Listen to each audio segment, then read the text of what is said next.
Kaixo, Ana naiz, eta Retuertoko liburutegian egiten dut lan. Konfinamendu latz honetan, 2 liburu gomendatu nahi dizkizuet, denbora pasa bezala, edo euskara pizka bat refreskatzeko. 2 liburuak liburutegian topa ditzakezue. Hauek dira. Bilbao, New York, Bilbao, eta Elkarrekin esnatzeko ordua.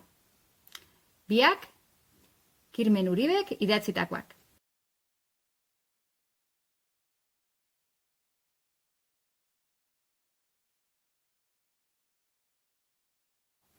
Kirmen Uribe ondarrutarra da, eta ia genero guztiak landu ditu, baita musika eta literatura nahaztu ere.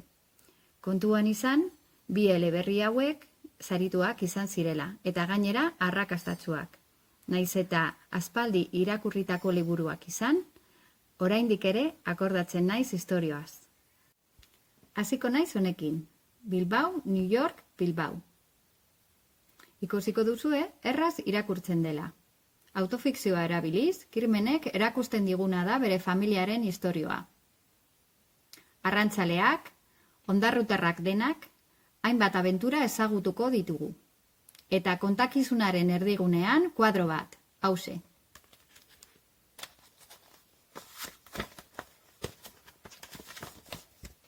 Aurelio Artetak margotuta.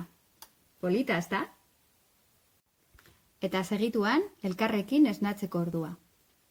Duela 6 urte argitaratu zen, eta kasu honetan, Kirmenek kontatzen ditu beste familia baten bizipenak.